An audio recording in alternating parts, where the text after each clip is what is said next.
Okay, so we are here for the November meeting of the Webster Groves Historic Preservation Commission. First thing is approval of minutes for last month's meeting from October 11th, 2022. We have a motion to approve. I so move. Second. All those in favor? Aye. Aye. Anyone opposed? Okay, and tonight we don't have any public hearings. Do we have any visitor comments? There is no one on Zoom. There's no one on Zoom for visitor comments. Okay, so that takes us to our new business, which is our public information session on Lestron Homes and potential historic district nomination. We do have a slide presentation tonight. So I am Ann Hallbox. I'm the chair of the Historic Preservation Commission. And on behalf of all the HPC members, we would like to welcome and thank all who are attending the Webster Groves Historic Preservation Commission public information session regarding Lestron Homes and potential historic district nomination. The function of the Historic Preservation Commission is to protect, enhance, and promote historic districts, structures, and land in Webster Groves. The HPC is interested in nominating the Webster Groves Lestron Homes in order to honor their unique structures and history and to recognize their historic contribution to the Webster Groves community. During tonight's session, we will present the benefits and frequently asked questions regarding historic designation, the history of Lestron Homes, and the local historic nomination process and procedures, including an example of a possible schedule based on a January Historic Preservation Commission public hearing date. There will be time given to answer all questions and address any concerns. And I will now hand this over to Carol Dunke, who will discuss the benefits and frequently asked questions in regards to historic designation. Thank you. Just to clarify, what we're discussing this evening is a city historic designation of our Lestron homes. We are not proposing any kind of state or federal designation. This does not involve the National Register of Historic Places. It's strictly a city of Webster Groves specific designation. So we'll review some of the benefits of listings and then address some information that answers a lot of frequently asked questions. And most of this information that I'll be presenting this evening is found on the city's website. It's under the community tab. Regarding the benefits of listing, historic preservation isn't just for grand and expensive places. The focus is to designate places of cultural and social significance like our Lestron houses. This type of designation is a special recognition and it is an honor. With our local designations, they're handled by ordinances that are specific to Webster Groves. The ordinances can have design guidelines that are incorporated into them. And the purpose of the guidelines is to preserve the quality and character of our community over time. And this type of preservation gives people confidence in the long-term stability of an area, and it makes owners much more likely to want to invest in their property. And that kind of investment benefits the entire community. Also, another part of historic preservation is it's an integral part of sustainability because it encourages the use and reuse of existing buildings. It keeps buildings out of the landfill and it keeps these buildings in place and in use as they represent our social and cultural heritage. And it also kind of promotes pride and appreciation of the local history that we all share.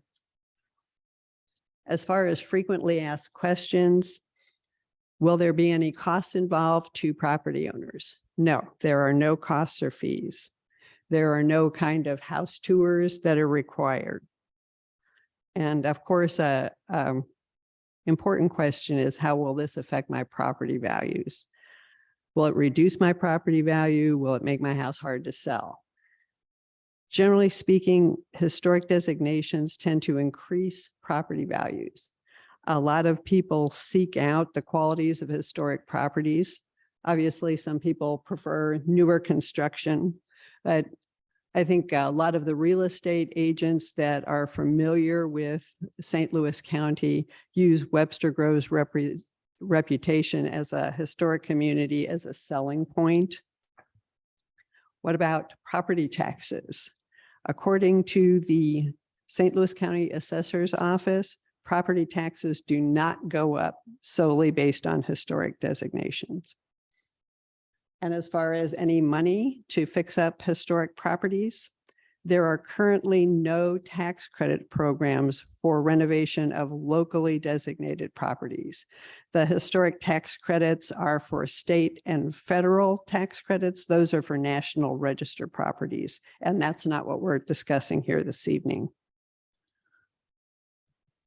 Does historic designation mean a house can never be demolished? The ability to demolish a house is based on evidence that's submitted by an applicant to the Historic Preservation Commission. The HBC will review the evidence and determine whether it's substantial enough to support demolition. A demolition proposal can be stayed, it can be denied, or it can be approved. And there is an appeals process through the City Council. So in short, historic designation ensures a more thorough review of a demolition proposal. It does not prohibit demolition outright.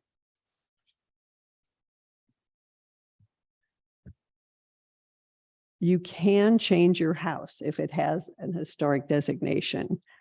There are historic preservation guidelines, but the purpose of the guidelines is not to stop change. They're specifically written to recognize that buildings can change over time and that they have to change over time in order to incorporate modern amenities and the like. The purpose of the guidelines is to manage how change occurs so that the original historic character of the building remains. They're also meant to prevent out of character new construction, but they do encourage improvements and they allow for design creativity as well. As far as any review procedure regarding our historic guidelines and proposed changes, like all buildings in Webster, if the outside of a house is changed and a building permit is required for that change, then it's reviewed by the city. It's either reviewed by the city staff or by the Architectural Review Board. With historic properties, the Architectural Review Board's goal is retaining the most significant character-defining features of the house. They encourage repair of deteriorated historic features, and if that's not possible, replacement is allowed. The ARB reviews a lot of historic houses, and a lot of homeowners actually appreciate the input from the ARB because it's a good source of information on how they can protect the historic integrity of their homes while they make the improvements they would like to have. Interior changes do not require ARB review. Ordinary maintenance and repairs to the outside that don't require a building permit also do not require ARB review. Is there any Historic Preservation Commission review of any changes that I would like to make? The HPC provides review only when a project involves subdivision, lot split, or boundary adjustment, and also when an entire structure is proposed to be demolished or relocated. So to sum up, historic designation is an honor. There are no costs to you, and you can make changes to your house. So next, Angela Thompson will give us an overview of the Lustron history. Excuse me. All right, so the Lustron home was started by Carl Strandlin. Carl was the vice president at Chicago Vitreous Enamel Products Company, which was in Chicago, and they made enameled steel panels, which they used to construct buildings like White Castle and different gas stations and things like that. The buildings were constructed of wood, and then the panels were applied to the outside, just like many buildings at the time, as far as the construction of the structure. And so that was in the 1940s. And then in 1946, when the war was over, World War II was over, Carl went to the US government to see if he could get more steel to produce the panels. And the government was still not allowing steel to be used for other things, but they did have a situation of they needed more housing for all of the men coming home from war and all of that. So they said there was an opportunity to build homes out of the steel. And so Carl Strandlin came up with the idea and presented the idea of building the whole home out of steel and with the steel enameled panels on the exterior. So that was how it all started. The government approved that use of the steel. He got a building in Columbus, Ohio, that was the Curtiss Wright factory for airplanes during World War II, and so it was no longer being used. They opened in 1947. The building was 1 million square feet, and the assembly line for producing the homes was 9 miles long. So they used the same sort of assembly line type of construction that was used for the automobile industry or an airplane. And the funding for all of it was from the United States government. It started with a 7-year loan from the US government. And so this picture here shows the parts of one house all laid out. And you can see on the exterior of the photo, the walls are there with the doors and windows in them, and they're made out of steel studs. And then there's just an enormous number of square enameled panels. That's what most of the house is, just a tremendous number of those. And then a few other little parts and pieces. Some of those things in there are the casework and so forth that is also enameled steel, like there's the cabinetry and some of those things that you can see in there. And that weighed 35,000 pounds, all of that. So a bit heavy. Okay, so just a little bit of information. The houses, as we see them today, are a little small, but at that time, just to give some perspective, in 1940, 31% of the nation's homes had no running water, 39% had no bathtub or shower, and 35% had no flushing toilets. So the houses that were being built did have those things, and some homes had already started to be built before the Lustron homes. There were about 10 million veterans that were coming home, and they started building homes right away in 1945. And so those houses that they were building were more like 600 square feet, and they did have most of these amenities, including in particular running water. So it was considered really a nice place to have, no matter how big your family, in that little house. Not something that we think of today as an amenity that would be unusual, but at the time it was a nice thing for these people to have. So this picture shows how the houses got from the factory to where they were built. And these trucks were built especially for Lustron Company to move the homes.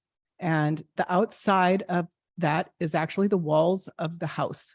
And the walls were used to contain everything else. You can kind of even see at the back there, the door. And this truck was actually bright blue and yellow, which were the colors of Lestron Company.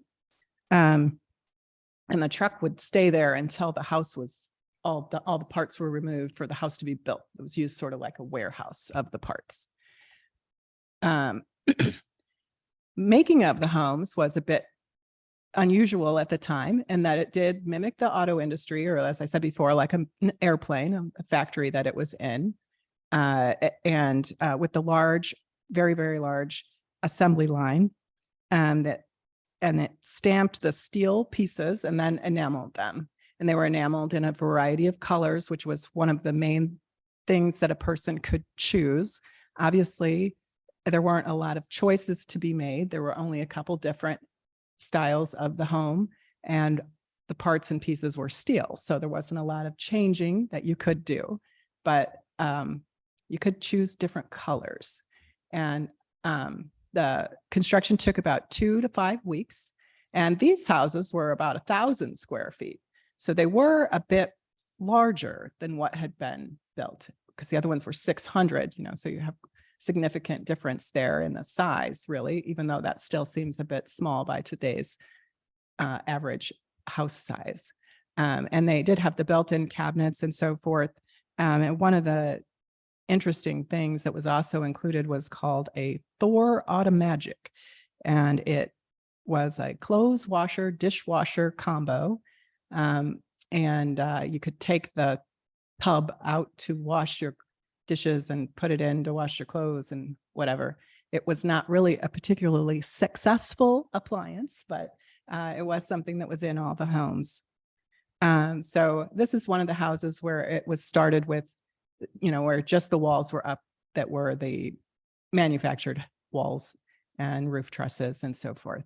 That's how it started out. All the windows were in and the doors were in those walls. So overall, they produced right around 2,680 houses between 1948 and 1950. And most people quite liked these houses. They liked how easy they were to clean. They did like the size and so forth, even though things have changed since then. People did quite like them at the time for the size and all that. And there was a lot of trouble with the financing and that sort of thing that caused the Lestron Company a lot of issues. Financing from the point of constructing the manufacturing the houses, to constructing the houses, to getting homeowners loans and all that kind of thing. Banks were not particularly interested in giving these people loans. So mimicking the auto industry again, the Lestron Company actually financed homes themselves with the homeowners. And so there was a lot of loans in that way, and a lot of different problems with how expensive it was to produce them and ship them and all these different things. And the private financing wasn't really there for all of this. So most of it was financed through the federal government. And they ended up being loaned $37 million, which was a great deal of money in particular at that time. And not something that the federal government was really interested in doing so much. They had done it because it was the end of the war, and they had done a lot of things for families and so forth during the war. But eventually they decided that was not worth it anymore.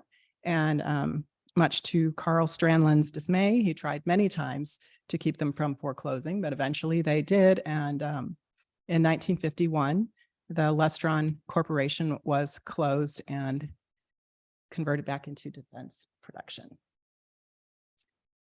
So staff, as well as the volunteers on the Historic Preservation Commission, had done some research. As we continue to move through this process, there are documents that need to be provided as exhibits in order to move it forward through the process of becoming an application, in order for us to start the hearings, to move forward through the process to nominate these for the local status. So we also have provided some of the slides, have some of the local articles and ads that tie a little bit more into Webster itself or the St. Louis area in regards to the Lestron homes. So we've provided some of these and we've also put them on the city's website. So there is a full packet of documentation of all the various ads and articles that can be read on the website regarding construction of the homes, problems later as there were issues with the homes. And so those are all provided through the city's website. We also went through to identify at one point in time, there were at least 21 Lustron homes within the city of Webster Groves. We've documented here where they all were. And if they were removed, removed would be demolished essentially. There was at least one that was disassembled and moved to another location. And then there are a few that have siding that have been added. One of the existing locations was already designated as a local historic landmark. So this process would be following what was previously done for the one at 505 Ridge, and would be adding the rest of them into a full grouping of nominations for all the still remaining Lustron homes within Webster Groves. We do have, again, a number of local articles that continued through into the 1980s in regards to sort of the history of the homes.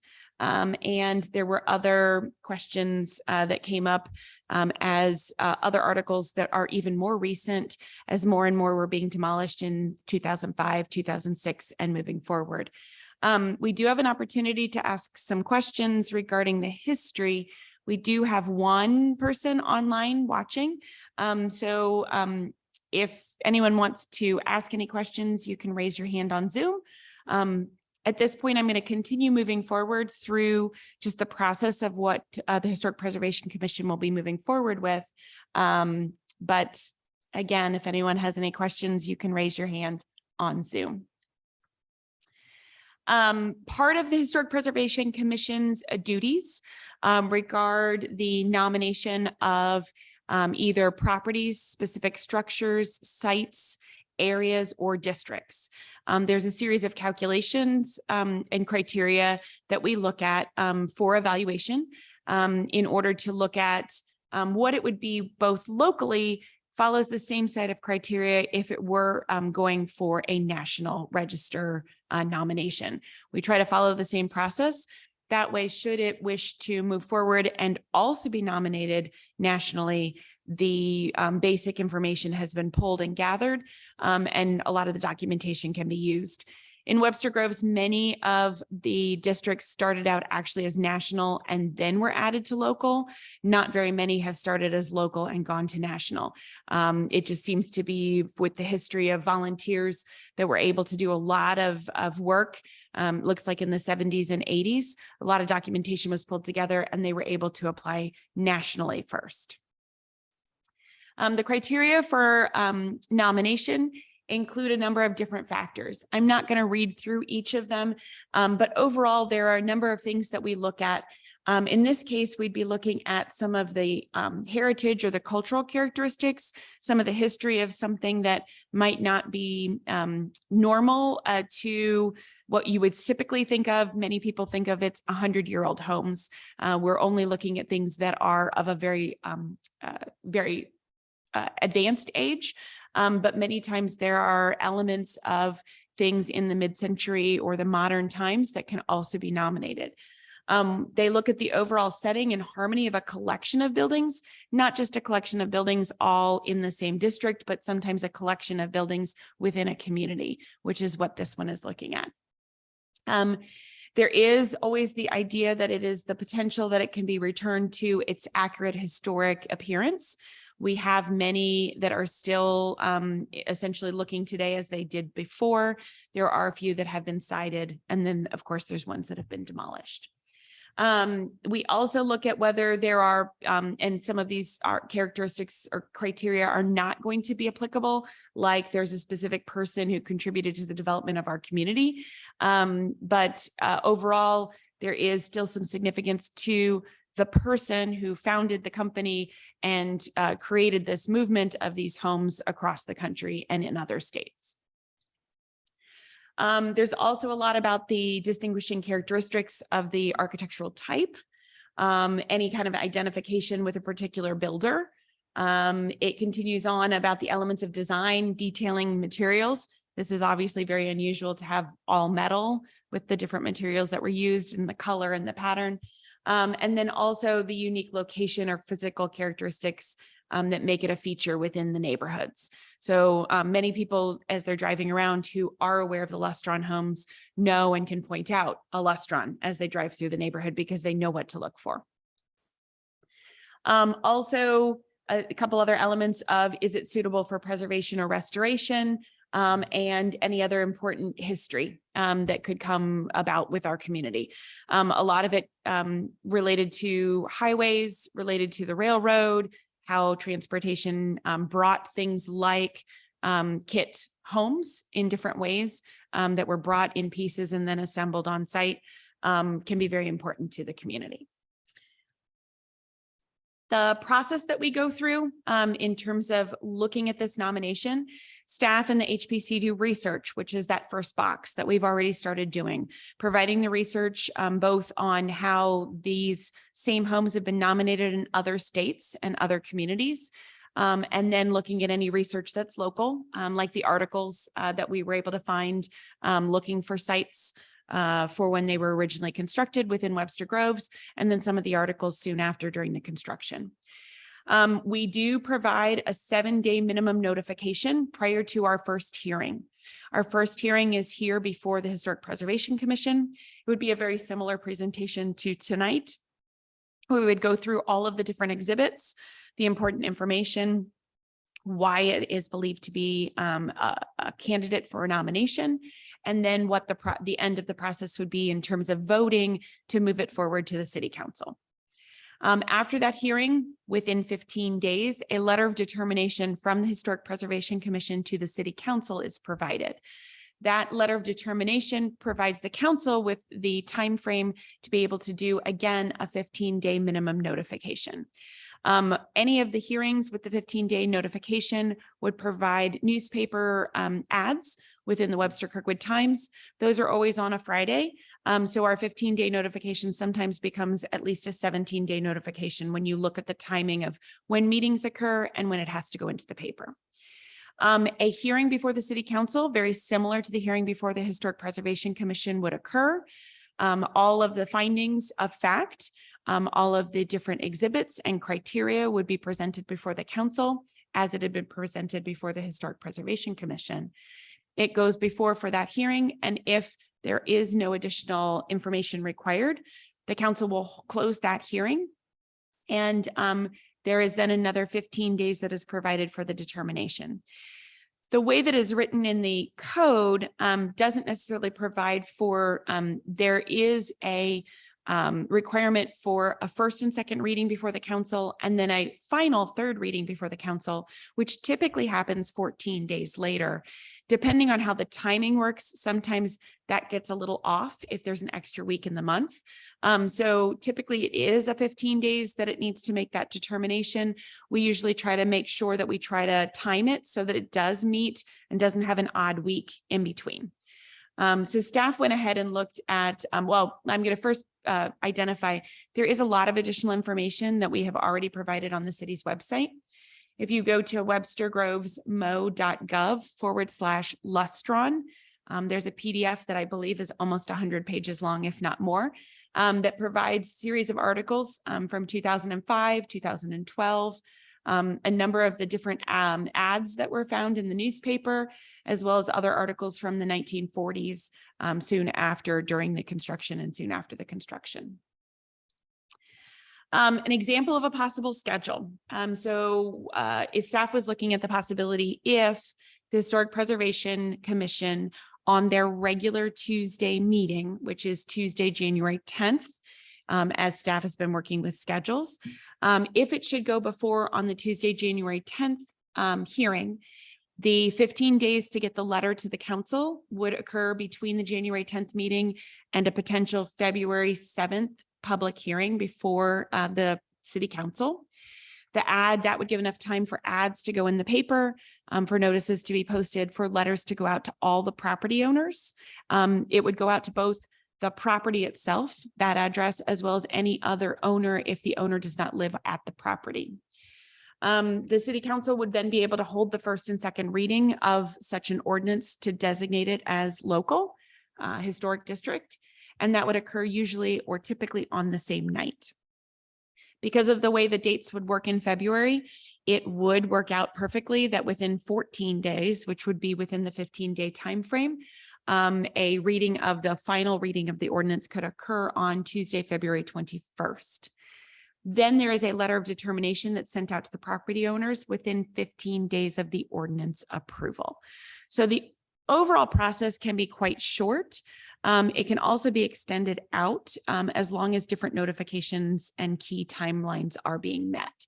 So there are some minimum requirements and some maximum requirements, and we have some flexibility in working with that. If there is additional neighbor or a property owner information that they would like to have provided to them, the council is allowed to hold the hearing open. And by holding the hearing open, they provide that notification at the meeting itself, and it provides the ability to extend the time frame should it be needed. So that's the basic time frame. If there's any questions from anyone who is listening, please feel free to raise your hand on Zoom. But other than that, that is pretty much the end of our public information session in regards to this particular project. So if we have nothing further, if anyone wishes to add any additional information, please feel free, any of our existing members. And if not, we have no additional old business. This was our only business on for this evening. And our next meeting is coming up on December 13th, which is a Tuesday.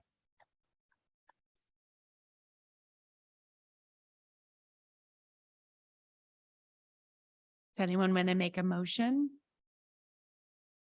I'll make a motion to adjourn this evening.